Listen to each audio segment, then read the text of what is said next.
Welcome to our channel. Today we are making a spelt wild garlic and walnut bread. A delicious savory thing looks like this. I hope you can see it well in the cuts. And it tastes absolutely wonderful. Enjoy watching. The ingredients for our bread. I am using 630 spelt flour, sesame seeds, yeast, honey, butter, of course salt, chopped walnuts, and coarsely chopped wild garlic.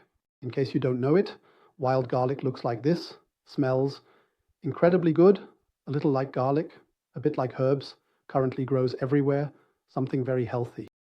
Yes, those are my ingredients, of course milk and a bit of water. So with this recipe, we work with a small advantage. I have a nice little plastic bowl here that I can seal. I take a part of the milk, it doesn't have to be all of it, crumbs into my milk. The yeast goes in, break it up really small, and I'll stir it in a moment. And now I add the honey to the yeast. By the way, make the spatula a bit wet, then it comes off much better. Because honey is sticky, as we know. And it's definitely not that simple to get it out, but we'll manage it here. So, oops, a little bit. Now I stir the whole thing a little. And the yeast is happy about the honey because it's pure food for the yeast. It's obviously sugar in there, of course. I mustn't stir too loudly. Otherwise it comes across too loud and the cameraman complains again.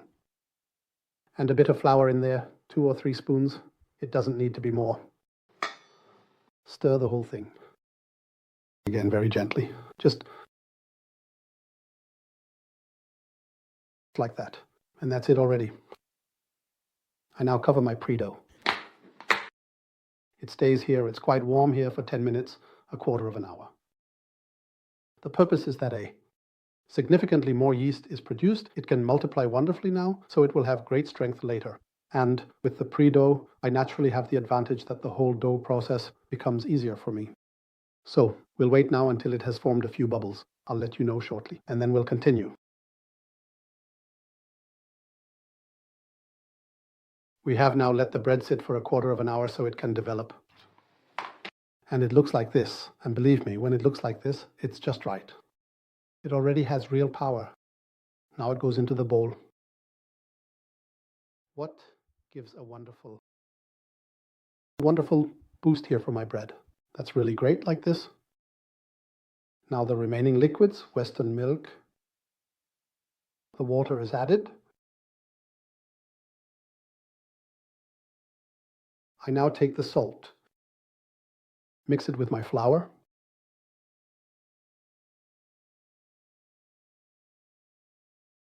From this I now make the dough. Soon sesame will be added. Walnuts and the wild garlic. By the way, about the wild garlic, it is freshly picked. I froze it immediately. Just took it out, roughly chopped it, and it is then added at the end together with the walnuts and sesame on the finished dough. It is worked in. But you can also use dried wild garlic, it's not bad either. With the dough just like that, on the flour, finally the butter on top. Always put the butter on at the end, do not bring it into contact with the yeast. That is not good for the yeast. Yeast cannot handle fat. So, put the flour in there. The butter on the flour. Now I knead it for a few minutes at medium speed.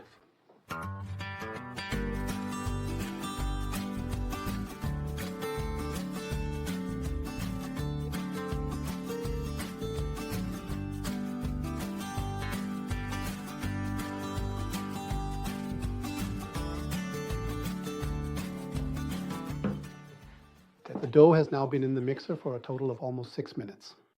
The whole thing looks like this now, as you can see nicely here. I added the wild garlic last and briefly increased the speed to ensure the dough is thoroughly mixed. It is now naturally a bit moist because the wild garlic releases moisture. For that reason, I take it out now and work it briefly by hand again. This is important because otherwise you'll have a lot of wild garlic in one spot and very little in another. But that shouldn't be the case. We want it to be evenly distributed, so Just take it once, divide it in the middle, stack it on top, and then stretch and fold again. Or in this case, as I'm doing here, simply shape it into a round. This way, you can incorporate the walnuts and the wild garlic wonderfully, and it's relatively simple. And already you can see the dough is broken.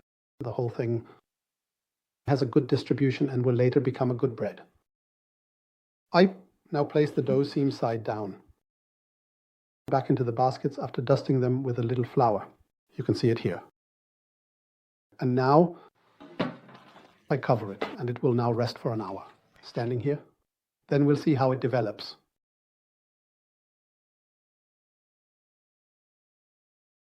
The dough has now been in the warm room for an hour. For dough resting in the bowl, you can still see here how nicely it has risen. It smells wonderful. Finish it off. And I will immediately place it in such a basket, which I have dusted with flour. This has a diameter of 22 cm. If you don't have such a proofing basket, you can also use a bowl that's about this size with a bit of flour inside. And if you don't want to use flour, a book with flour works, or you can also oil it. That's also possible. I will now open it up nicely here again. So I'm really doing it properly tight so that I can still handle it well. Here the dough. Yes, and now the worst has actually already happened. I now place my dough with the seam. This is the seam facing up in there. Push it a little bit. You can also pinch it a bit if you think it's still too wide. So now it's in the basket and it will rest for another half hour. After that, we will place it on a baking sheet lined with parchment paper and put it in the oven. So half an hour rest.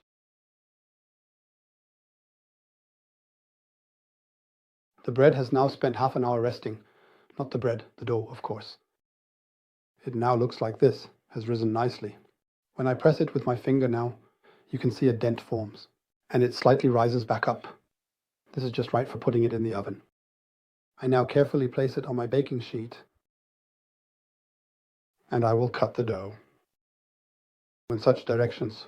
I'm deliberately not doing it now because the bread needs to get a real boost in the oven when it goes in. The oven is set to 180 degrees because it's a spelt bread. Hotter is not good for it. I do this immediately before scoring. I cut it, as I said, in 4 directions, then once more, so that I have 8 cuts towards the center. You will see later how it looks.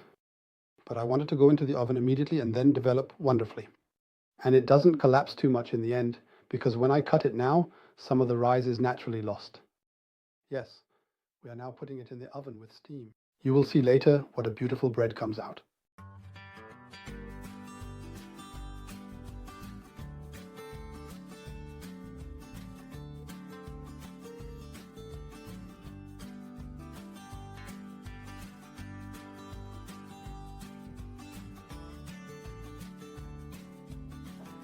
Our spelt walnut wild garlic bread has been in the oven for 45 minutes at 180 degrees. It looks like this. It smells incredibly good, just like wild garlic smells. It is well done. I hope you enjoyed our little video again. I hope you have fun baking it yourself. It's really worth it. It is a fine thing. As always, you can find the recipe for our bread under our video description. I say thank you for watching and see you next time on our channel.